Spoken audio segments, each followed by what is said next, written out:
In the north, they thought they knew all there was to know of war. Until the War of the Rift. While the Southern King hid, warm in his keep, the Darkwings cut their bloody trail from frozen north to winter's edge. Alone, the Warden and his small garrison turned their whiskers to the icy wind. At the end of hope, in a last barrage, they wiped Badkind from the land and memory. With no sign of the Darkwings' return, in time, few believed them little more than a fairy's tale. But at Mount Cauldron, time had been all they needed. An old enemy claws free of their icy tomb and hungers for vengeance. But not all is lost. King Rattus brings north a cause for hope. A bastard prince, placed in the paws of the Warden of the Wastes to raise as his own. A secret of blood never to be told. Now, fate calls for a hero in a murderous screech, and one young rat will answer.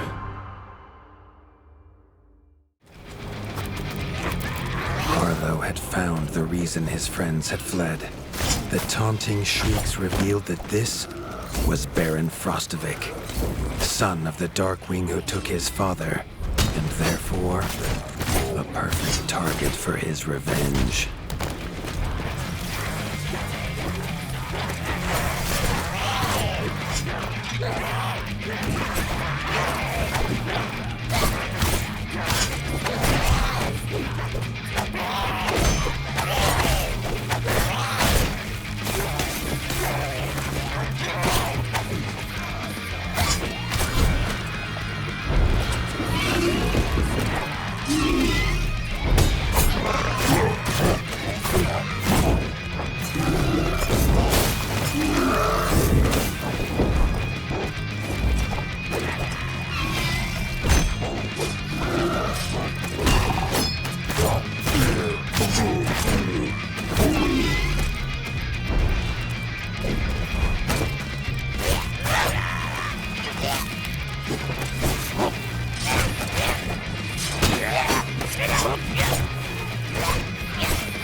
His foe was beaten, but seeing what had been inflicted on Hilda and Krunk, Arlo's need for vengeance was only growing.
found a whole nest of eggs.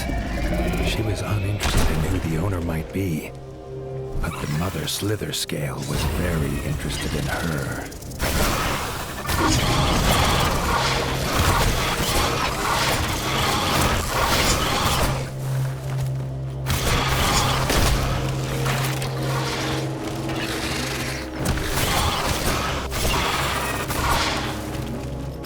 Side by side, Erica and Arlo forced the Slither Scale from its lair.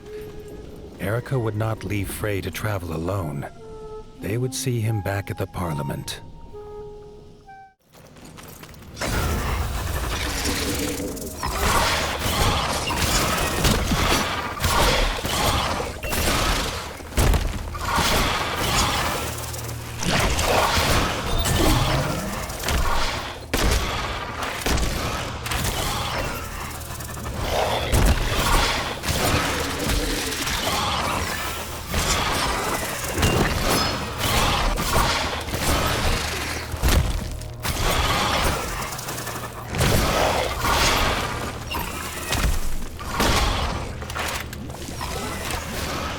Arlo could not leave him to fight alone.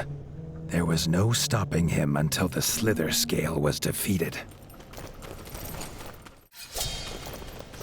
The Slither Scale's lair.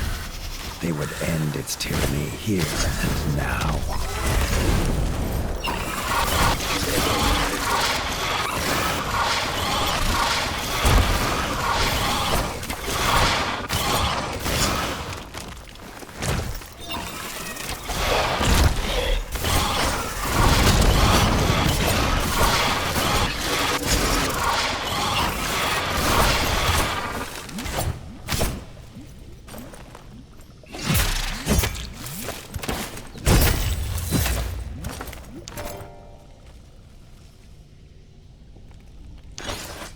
The Slither Scale was defeated at last.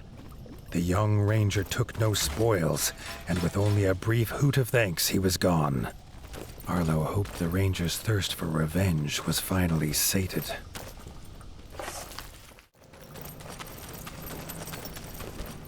Arlo braced for an onslaught of tiny, deadly feet, but the second nest was empty. As he started to destroy the nest, he felt the fur on the back of his neck stand on end.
Understood now how one beast could feel like an army.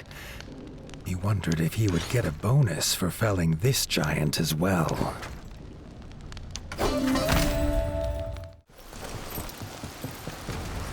More bottles lay outside the forge, which was otherwise as quiet as every other dead thing that haunted this place. The pile of bottles was large, even for one who drinks like a merman. And it seemed to be breathing.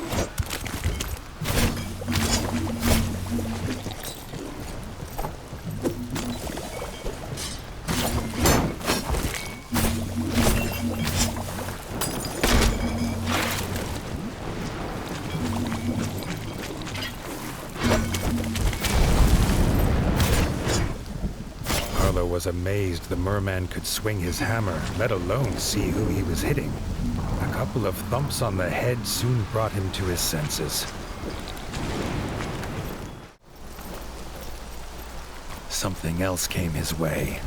Tumbling down the temple stair, Arlo was met with another horror. the head of the smith.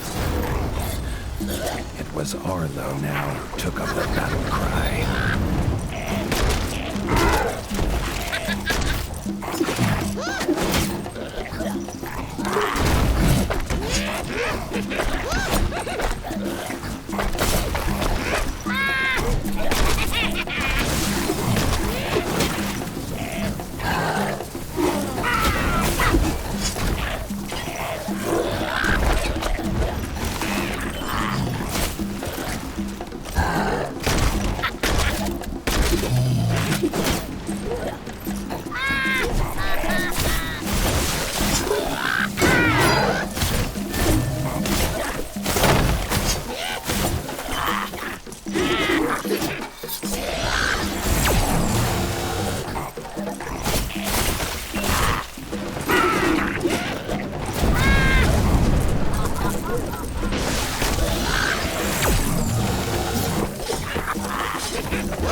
Arlo tried not to think of how many friends, old and new, lay dead.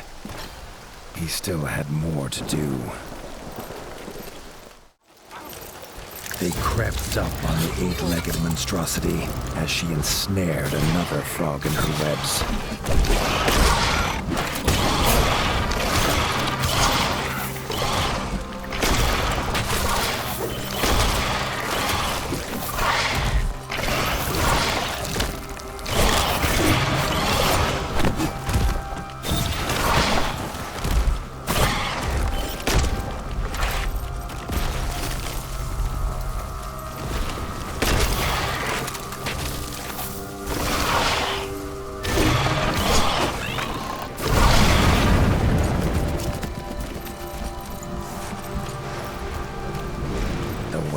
Thick and tough, but their blades soon cut them to ribbons.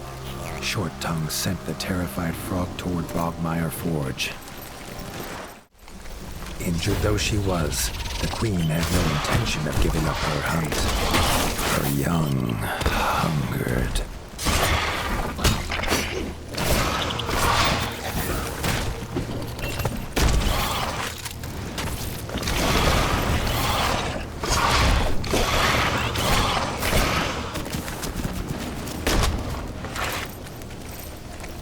Another villager freed.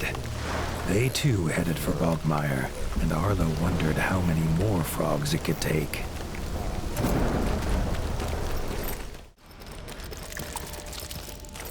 A dank and unsettling place. It had to be the Queen's lair. Arlo wondered what his father would say if he could see him risking his life for frogs.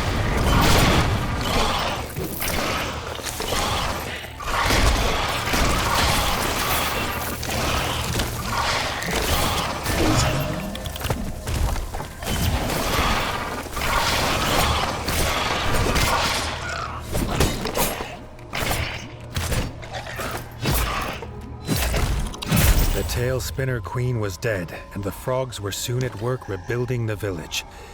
The warden was sure mammalian-amphibian relations would be forever changed. The beaver lay unmoving, another death on his conscience. The culprit stood before him.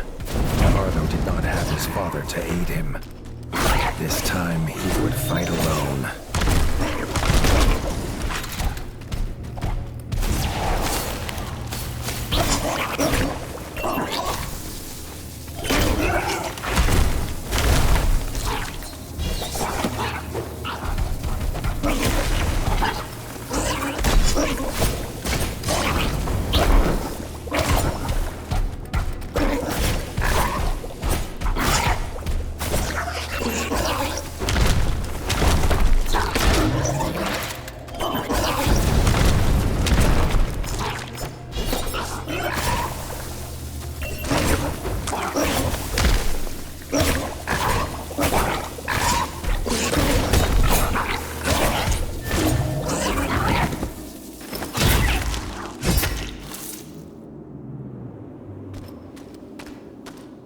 Backstabber lay defeated, and Arlo paid his respects to the beaver, who leapt up at Arlo's paw. Playing dead had spared his life. A chance to work and live at Winter's Edge brought a sparkle to Billy Beaver's eye. He could not wait to get his teeth into the stone of the mighty keep. Arlo hoped he did not mean it literally.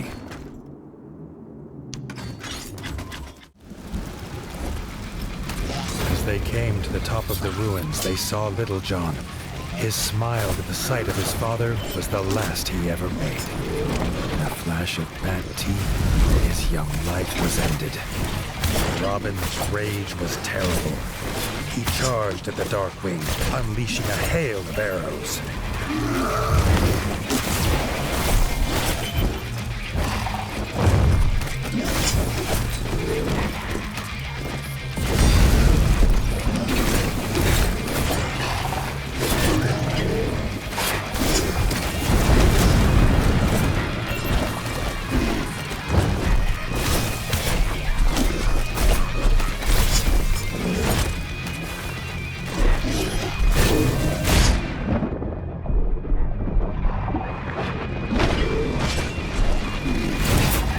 Together, they defeated the beast in a fury that sent all other bats from the ruin in terror. Robin was bereft. It was meant to be a simple hunt. He could not understand these flying abominations. Arlo offered what solace he could. Tuck was at Winter's Edge, where Robin could take some rest.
Arlo could hear the terrified squeaks of the villagers chained inside.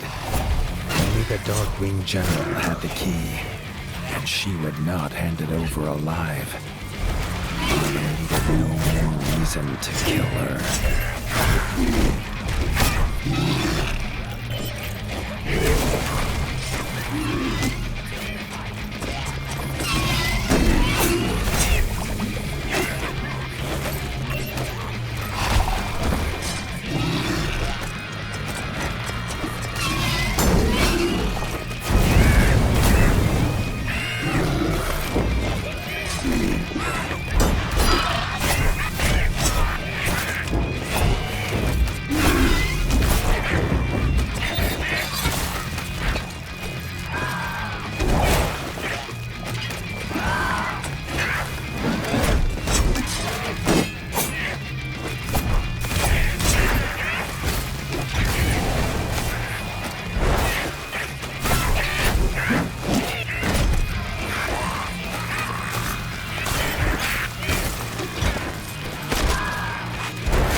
Circled the shrine.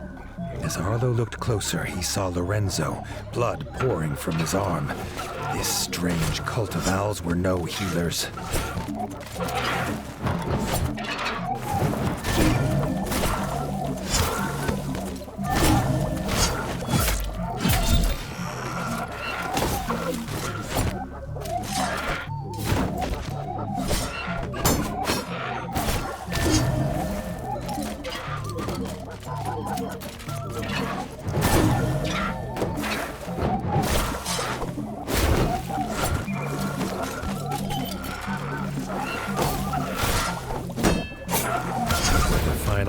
Countess defeated, the Elder drew something from his cloak. Lorenzo's arm. He swallowed it whole. Arlo soon wished that had been the worst of it.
WereOwl was dead, and Arlo woke Lorenzo, who was as afraid as he was pained.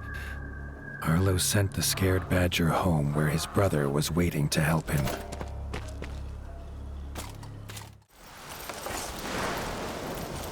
No stealth claw, but an attack nonetheless. A band of warrior frogs harassing the village blacksmith. Their eyes lit up at the sight of Short Tongue. Only they called him by a name which we need not repeat here.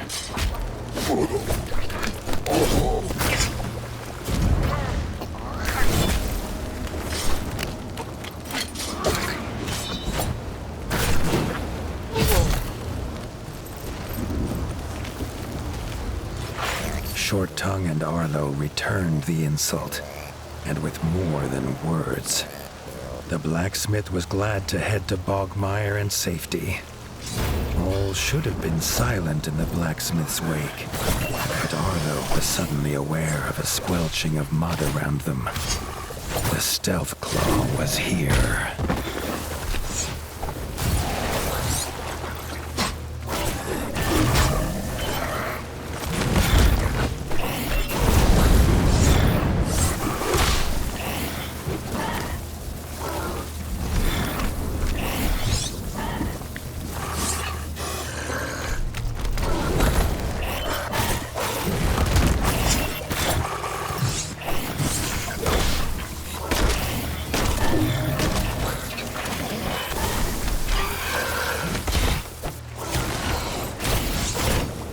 They had won this round, but they could not leave it at that.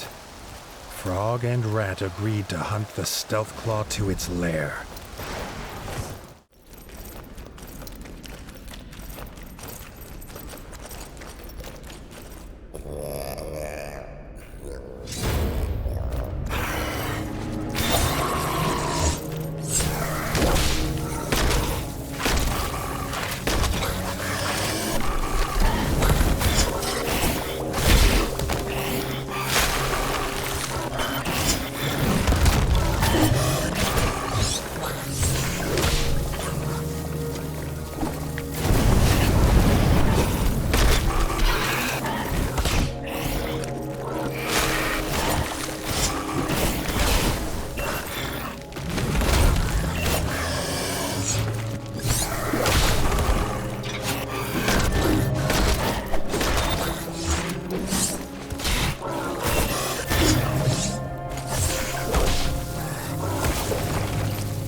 villagers seemed lifeless, lost in battle or to the cold.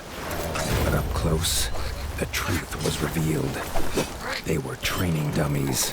It was a trap.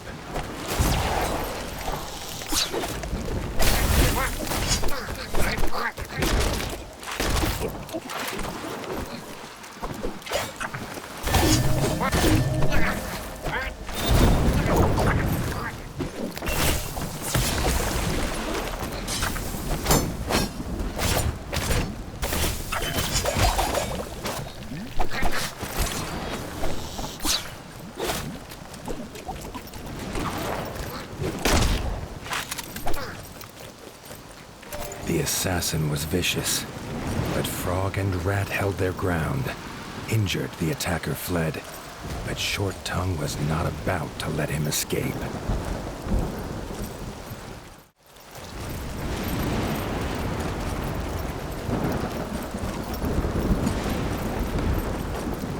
The pair found him licking his wounds at a makeshift camp.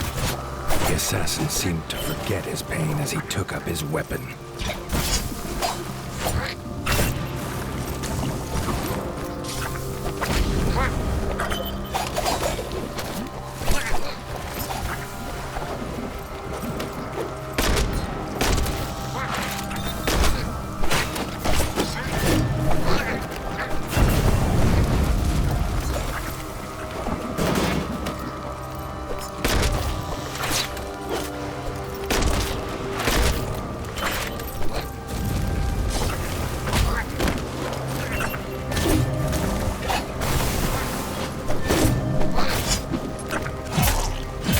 The assassin defeated, Arlo breathed a squeak of relief.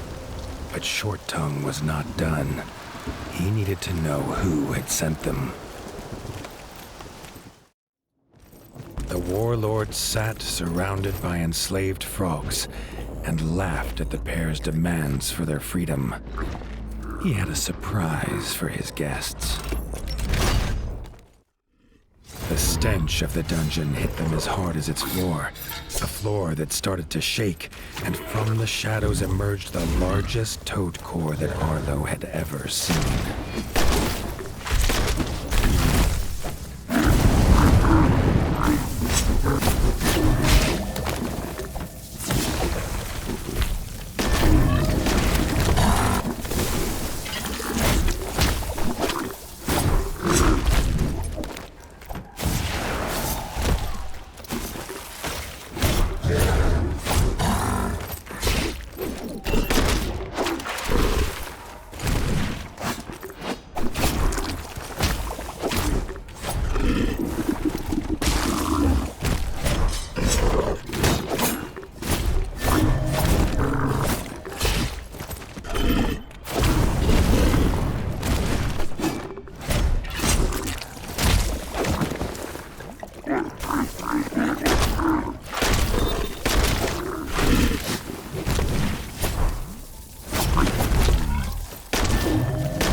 And Frog slayed the beast, its bloated corpse sinking slowly into the mud.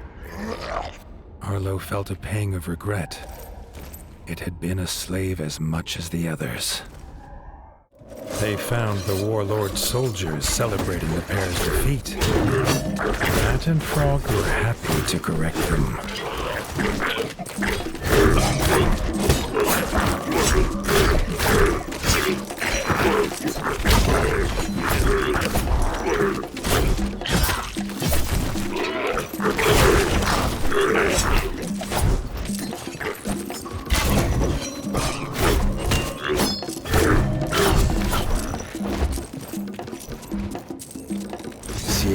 last of his soldiers fall, Glubba croaked his rage. He was the greatest warlord of all frog kind, and they would regret this day.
Glubba's tyranny had ended.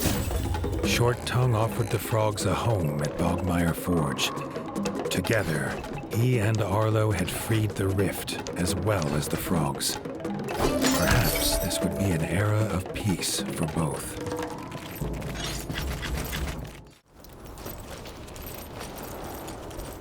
It was eerily quiet at the ruins.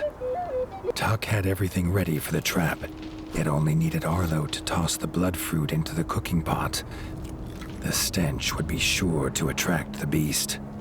They only needed to wait. A high-pitched shriek pierced through Arlo's dreams, and soon the flapping of wings was upon them.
Tuck asked if Arlo could carve its beak from the beast's remains, the perfect centerpiece for his new shop. The young rat could barely contain his excitement and ran off, keen to find the builder at Winter's Edge, now able to build the shop of his dreams. Sheepbug's pungent scent makes them easy to track. The few that were left were terrified. Arlo had no sooner realized who the culprit must be, and it was upon him, a mudworm of the deep.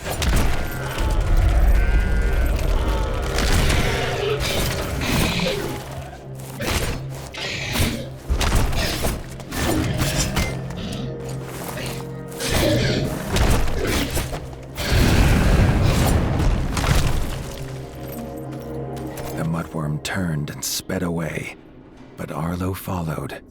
Perhaps it would lead him to the cow grub. The cow grub moved, lying helpless at the center of the nest. Arlo would have to deal with the mudworm first.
Raised his war horn.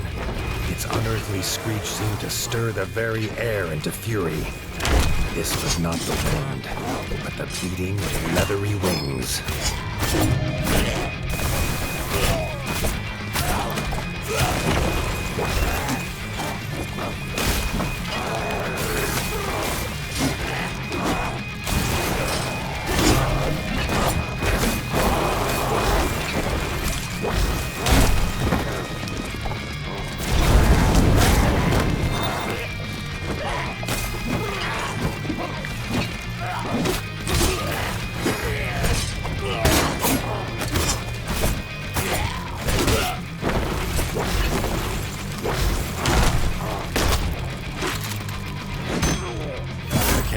Was defeated, but they had to warn the rabbits.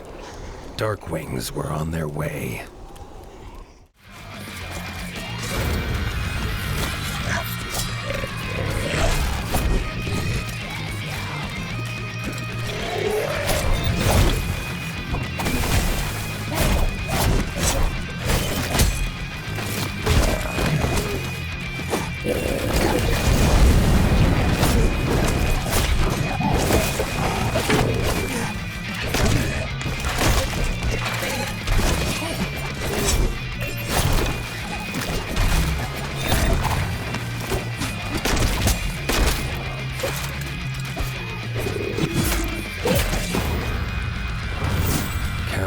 Had sent one of his strongest generals, Necromancer Gouraz.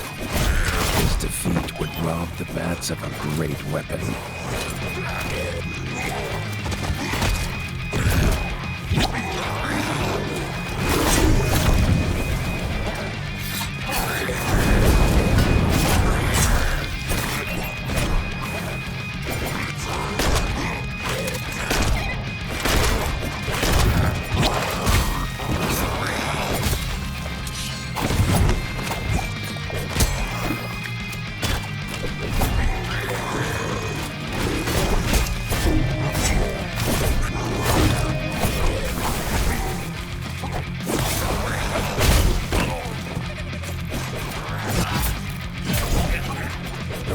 Was safe in rabbit paws once more. Gray Ears swore that if the Warden of the Wastes ever called for help, the rabbits would answer.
was no match for Arlo's superior skill.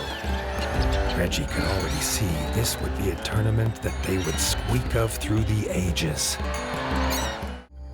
Denis, veteran of the Green Wart's War and captain of the Royal Guard, would be a true challenge for Arlo.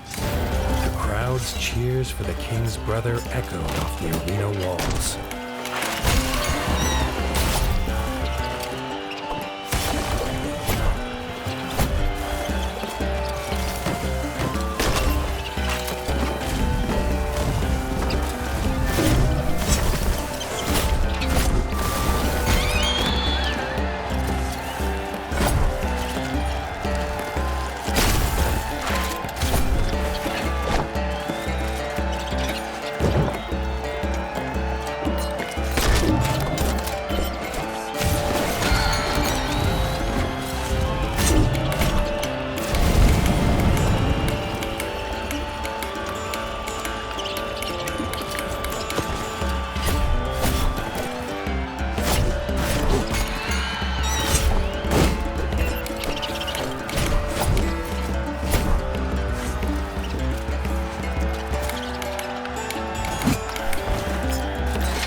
Was a veteran too, used to fighting monsters and darkwings with ice under paw.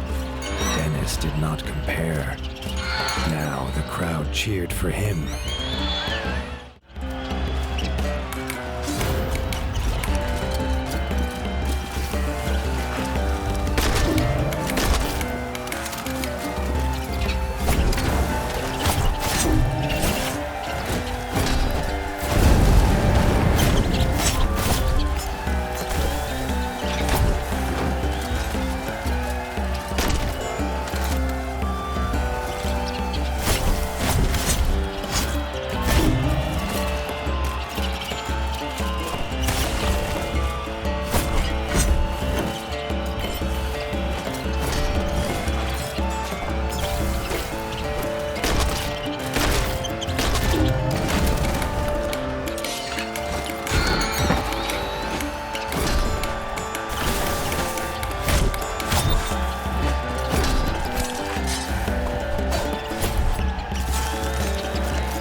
Stature and skill, there was not a whisker between them. They shook paws in truce. No rat could doubt Arlo's worth now. Reggie said to meet him by the docks. Together, they would wipe out the Dark Wings once and for all. Together, they would attack Mount Cauldron. The burial chamber revealed both tales were true. A treasure hoard, and guarding it was the ancient Draugr Harat Bluefang.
fearsome warrior, now laid to rest. More importantly, Arlo had found his treasure.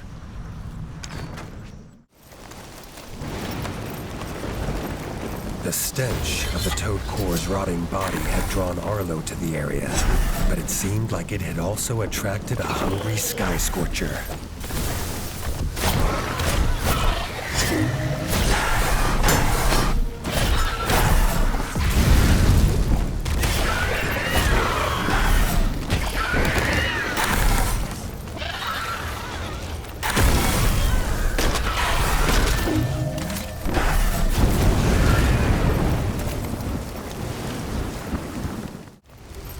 As soon as the Toadcor eye hit the ground, Arlo knew he was in for a fight. Arlo wondered if it was him that was now being hunted.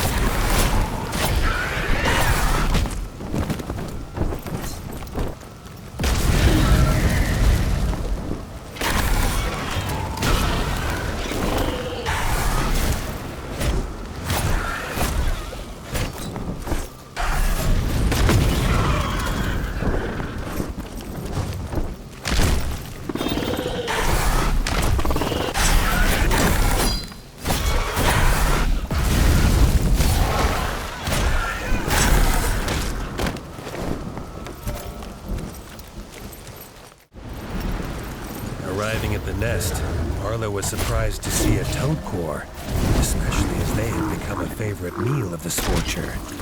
As the Toadcor scoffed down one of the eggs, it became very clear why it had been lured in.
With the Sky Scorcher vanquished, Arlo toyed with the idea of destroying its last surviving egg. Deciding to keep the egg, Arlo was sure it would be useful in the future. Inside the castle, they found themselves in the chef's store. Before they could be disgusted at the contents, they had to take care of the chef.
moved in step, a flawless dance of blood and vengeance. Neither knew that their own blood united them, but perhaps, just then, they felt it. Arlo found Rita battling the Darkwing Smith, but the Smith's mighty hammer soon overpowered her.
Together, Arlo and Erica fought the Darkwing Smith.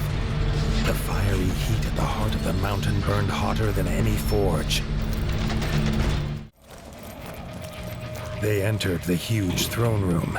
They finally set eyes on the foul, laughing figure of Count Kazak, sat on his icy throne. Bertel kneeled exhausted before him. This pained the warden more than he could explain. Kazak left his beast to fight them. He had a king to kill. Arlo and Robin fought with all they had, their hope driving them on.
The beast fell, but there was no time to rest.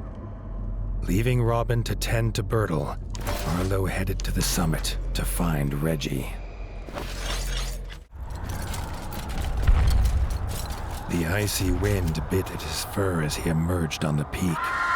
He saw, silhouetted in the mist, Count Kazak, and in his claws he held King Reggie, dangling over the edge. With a shriek of victory, the Count let go of the king and seemed to melt into the fatal mist. They flew into battle. The Warden and the Count's weapons clashed, echoing across the mountain.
Corrupted body fell heavy on the ground.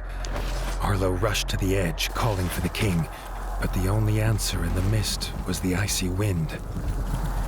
The war was won, but Arlo could not feel the victory. He barely noticed his friends join him. The Fellowship bowed their heads in honor of their brave king. The tale of this war would be as much of loss as of winning.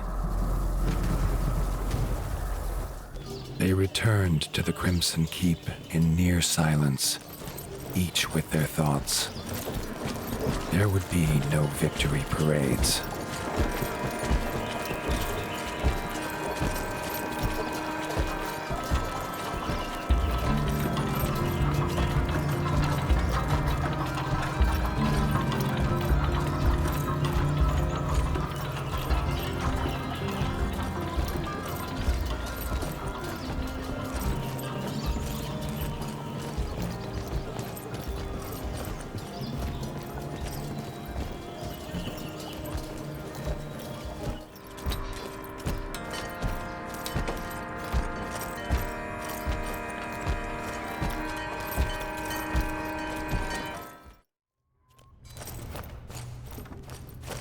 Arlo heard a commotion ahead.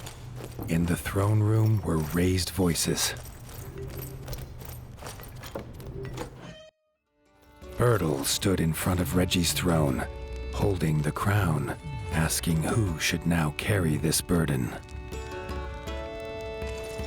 Denis barged forward to claim it. He was brother of the king. It was his by birth. Robin stepped forward and proclaimed that Arlo was rightfully king. Without him, there would be no kingdom to rule.